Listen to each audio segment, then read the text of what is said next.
person. I don't want to talk to nobody. I just want to go to work, mind my business, go to church, read my Bible, take my kids to work. Take my kids out and come home and be in my house by myself. That's what I used to do. If my kids is going with their family on their dad's side, baby, it was one time my kids was gone for 2 weeks and I ain't do nothing but go home and go to work and came back home and I was so at peace and I was happy. Cause it's like I don't care for the crowd. Like I have 2 friends from high school that I only talk to. I don't have no other friends. And if a person said that I'm their friend, they're lying. I don't have no other friend but the Lord and my friend. And now I only have one of them. Well, yeah, one of them, because another one is my sister. But it's like I'm an introverted person. I don't really like to talk to people.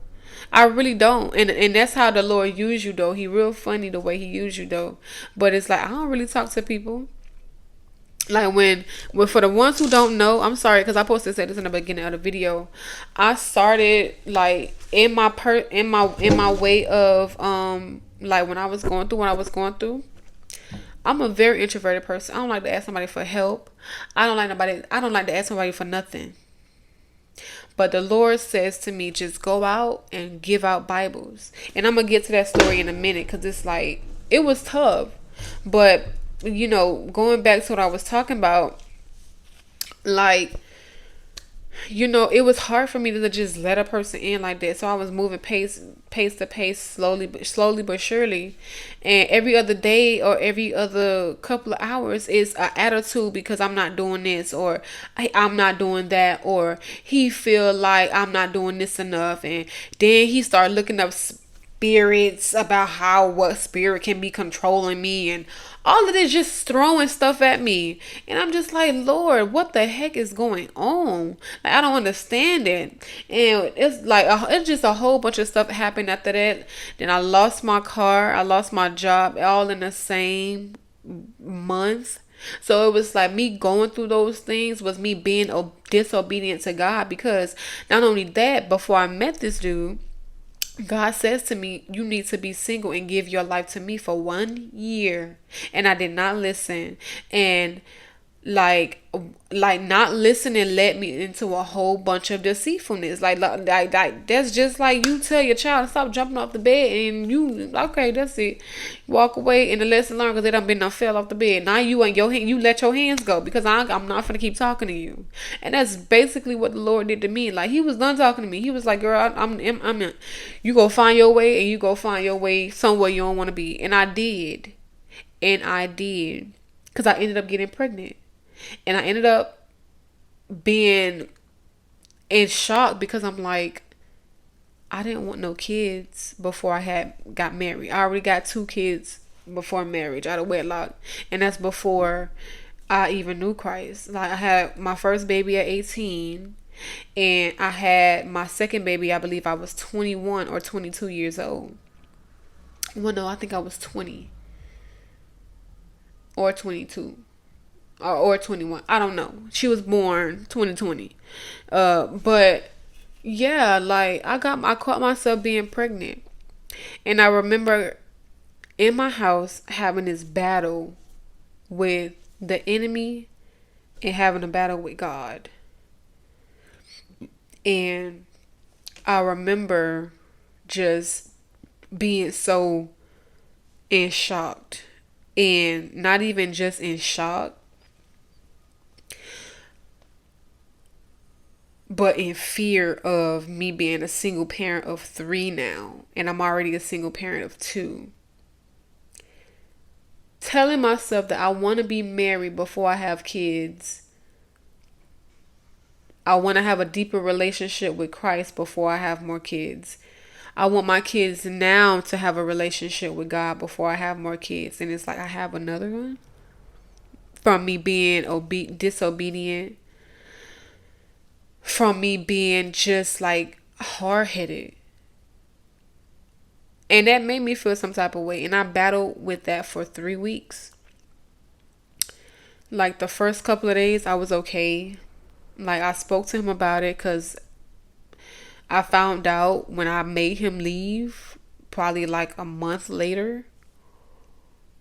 And it was tough. I'm not gonna lie, it was tough because I was going through like verbal abuse with my other kid's dad before I came into Christ, like 2022 or 21 when I came back to Florida from living in Alabama, and I had just had an abortion then, and I had told myself I honestly, and I hated it.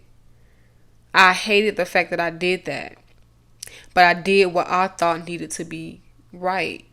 And I told myself I can't have no more I don't want to have any more abortions. And here it go.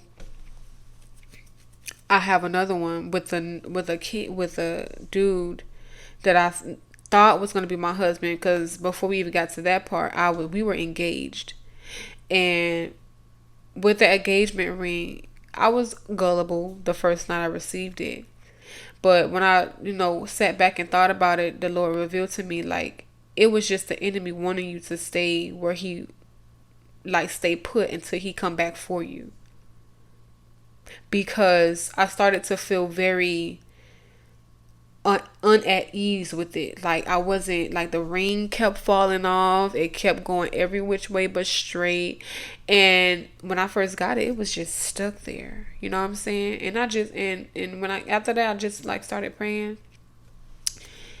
And it just felt so uncomfortable on my hand. And the very last day, the Lord said, just take it off. And I took it off, and I came out of agreement with whatever I came into agreement with. And I put it in my bathroom mirror, and that day I went grocery shopping. And when I went grocery shopping, the Lord put it on my heart to tell him to leave. And when I did, he had already, before I even spoke about it, he had already had a ticket on his way home. And not only that, like, it was too much. Like, no, I couldn't do it. And after I found out I was pregnant, it was even more harder, because why am I going through this? And I promised myself, and I promised God, that I will not go through this. I'm not having sex before marriage. I'm not having kids before. I'm just not doing it before marriage. My goal was to get closer to Christ, not further away from him. And I sat in my room, and as I got sicker during the pregnancy, I felt like I shamed him. Like, I felt very shameful of the decisions I made. But when I told y'all it was the battle between God and the enemy, I meant that, because there were times where I wanted to harm myself, like be out of this world because of it. Like, oh my gosh, I just did something so stupid. God is never going to forgive me for this. How would this look to the people? Just think about all these worldly things. How would this look? How would that come off? What would happen then? And I remember God saying, I still love you. I remember God saying, like, don't feel ashamed. And then here comes the overpower of the enemy because of my sin, saying, no, you can't be forgiven. God is ashamed of you. God is this, God is that. And then God overpowered it and was like, no, I'm not ashamed of you. And I was talking to the Lord, and I will always say, like, be honest with him, because he already know what's about to happen before it happened, because he is Lord, and he is the one who created you in this world, in the time we live in. So it's like he knew exactly my thought process before I even knew my thought process. And this is a time where I don't have no job. I don't have a car. I got my 7-year-old at the time and my 4-year-old. They're missing school here and there because I don't have a vehicle. I'm catching Uber everywhere I go with them, and not having a job, it's like you don't have money for Uber. So it's like you got rent, you got Uber, you got your girls, you got your rent, and then you trying to go to every interview for near or far with this Uber money, and it's like How I'm gonna be able to take care of a third child? Like, how would that even exist in the world right now, especially what I'm going through? I wouldn't be able to do that. And so I remember just praying, like, and this went on for 3 weeks.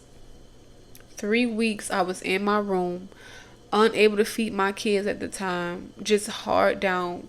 It was bad. Like, I would feed my kids freezer food. I wouldn't cook as much because I couldn't move. And for some odd reason, this pregnancy was the worst I ever had in 3 weeks than I had in 9 months with 2 other kids. I promise y'all. And I remember telling the dude that I was pregnant, and I was doing, like I said, I was doing so good before he got here. Like, every when I get paid, I'm taking money out to sew. I'm feeding the homeless. I had just planned on feeding the homeless every month for the rest of the year. And not even for the rest of the year, continuously every month, feed the homeless and give out hygiene supplies every single month, as much as I can, as long as I live. Because me learning that tithing is not just giving money, but it's helping the motherless, the fatherless, the widows, the lost child. Giving out these Bibles to people, you know what I'm saying? That's tithing. You know, taking 10% and putting it to the side to give to people who ain't got. And with the little money that I was making, I was still doing it. It was times that I couldn't even give to my church. I'm giving them $1. I'm giving 50 cents. Whatever is left in my account, I'm giving it. $5 here and there.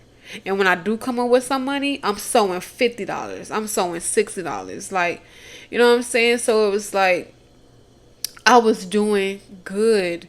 And not even that, I wasn't cursing as much. I wasn't in no drama. I promise y'all, I was strictly home, work, every day. I'm watching a Christian podcast. I'm watching sermons. I'm taking notes. It's just a lot. And I'm at work. 45-minute, 30-minute breaks. I'm reading. It's just whatever I can do to spend time with the Lord. I was doing it. And the moment I allow a person to interfere with what me and the Lord had and what we were growing, I felt like I ruined everything with him. And I just allowed the Lord to be my father. Like, you know how in this world you have a dad that was there from day 1 to age 50. That's how I felt with Christ. And it just like, when I allowed that stuff to get inside, it bothered me a lot. And the fact that it bothered me, it gave the enemy a gateway to trigger whatever thoughts that I dismiss and revive them. Just keep coming. Just kept coming. Just kept coming. It was time that I thought about even killing myself because of it. But I had to think about my kids. And when that came up, I said, Lord, you know. And I was so honest with him. I said, Lord, you know what I'm about to do. I said, but I promise you, for the rest of my life, I will give my life to you. And I also want to say, I thank Acts 2:42. Because before I was even in that state, that's all I could think about was, like, if I was in the doors of that scenery, I don't even think I would have been here. But the fact that I had access to it online and on YouTube, and I watched it continuously. The way those people poured their heart out, that worship team poured their heart. I felt every single thing, and I'm in Miami. I felt every single thing. And that inspired me to fellowship. Because although I'm in a church, I don't feel like I'm being discipled. I don't feel like I'm getting what I need. I don't feel like I have access to the people who's supposed to be Christian or pastors or apostles to even speak. Like, you know what I'm saying? And it's unfortunate that I feel like I'm not even wanted in a situation, or I'm not even wanted during certain things. Like, if I feel like sometimes if I'm asking a question about certain things, I'm being ignored. Nobody's responding or trying to respond, but a few people. Like, that's especially when you coming into Christ and you're not perfect, and you have that insecurity about everybody else being perfect around you or acting like it. It's devastating. It make you feel some type of way. And so when that, I was like, I want to be there. Like, I want to be there.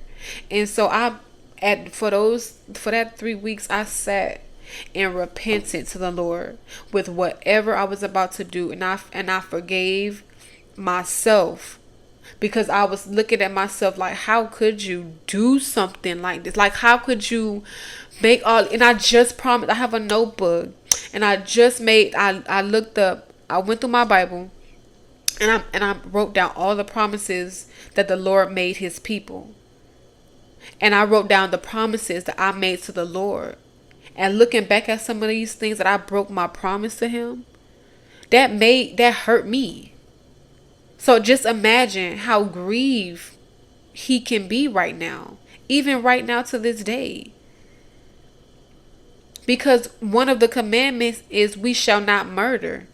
That includes abortions. And what I did was not right. It was not right at all. And I never want to put myself in that predicament again. And I promise God, I'm never going to do it. And for the rest of my life, as long as I live, I'm going to serve Him and His people as much as I can. And if that means I have to move away to become who He needs me to be, I will do that. I don't care how long it takes. And that's what led me when I repented and I cried out to Him and I prayed as much as I could, day and night, falling asleep praying, falling asleep crying, falling asleep just in this state of mind. And I felt a comfort at the end. I felt this comforting at the end, because I told Him, I said, Lord, You know what I'm about to do. And I'm not saying that He agreed. There's a lot of things that our kids do that we don't agree with, but that does not take the love away from us. And He did not agree with it, but He knew. He knew what I was going to do, and I'm not saying He had to accept it, but He knew. And I even to this day, I don't like it, because it hurt Him and it hurt me also. So it's like, I did what I had to do. I repented. I did everything. And I remember trying to get jobs in the midst of all of this other stuff. And it was so hard. And God just, after I came out of all of this after I came out of this whole situation, I remember just sitting there, and the Lord says to me, order those Bibles. And it didn't come out like that. But it started as me wanting to fellowship and wanting to disciple people more. It started this hunger all over again that I had for the Lord for the very first time I encountered Him. It started this hunger that I knew, because I felt the forgiveness. I felt that He loved me and He cared for me. And I knew that if He can forgive me for murder, I had to go share His word. I had to go and show Him that I was serious about getting His word out there, gaining disciples, because I'm serious about this stuff. I ordered 45 Bibles with money that I did not have from people on social media who donated to me. I ordered 45 Bibles, and I gave out some of them, and I still have more to give. I still have more word to give, and I still have more learning to do. But the Bible tells us that give with what you know, and don't act like you know everything. And I did that. And that's what led me to order these Bibles.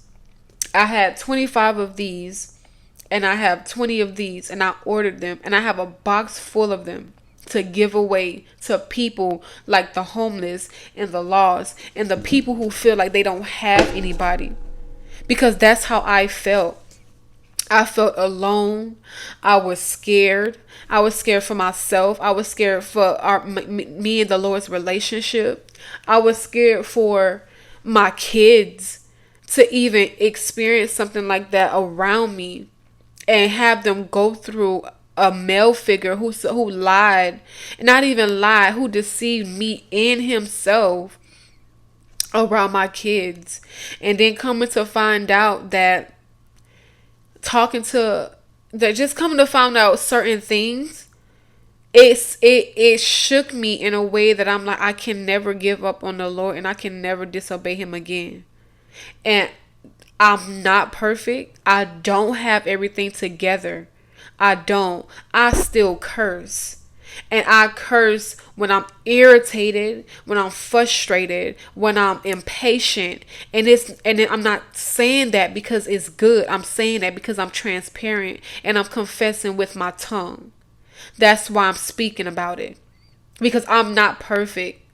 And I'm so tired of these Christians looking perfect.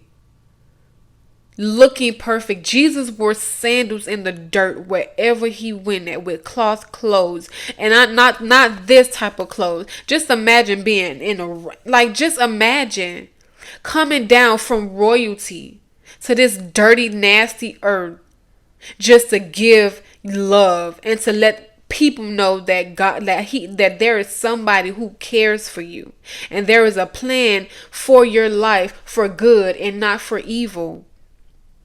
I'm so tired of people walking around here like they perfect. I'm tired of Christians acting like they perfect. I'm tired of people acting like they perfect. I'm tired of people acting like they're holier than thou. And I'm tired of people who keep acting like you supposed to be perfect because you're a Christian and because you're doing this. No, that's not how that works. So I came on here today with no title. I came on here today with nothing to say but what the Lord Jesus Christ has given me to say. And that's transparency, and that's honesty, and that's love. So I hope y'all took this word today, and I hope y'all run with it. And I'm telling y'all, get right with the Lord. Because nobody on this earth is going to love you and command you to do all good things but him. There's nobody on this earth that has a plan for your life for the good. There's nobody on this earth that can come out of their clean clothes and step into nastiness just to save you. Nobody can do that for you. Nobody can love you or care for you or nurture you. Whatever you need is in these books. In this book. And I'm telling y'all, it is God who is here. Greater is he who is within thee, who is within the world. And if I said that wrong, oh well, God knows my heart and God knows what I'm trying to say. And y'all do too. Peace and love, and make sure y'all subscribe to my podcast, my Patreon, my Spotify, and my Apple podcast episode. I love y'all for real.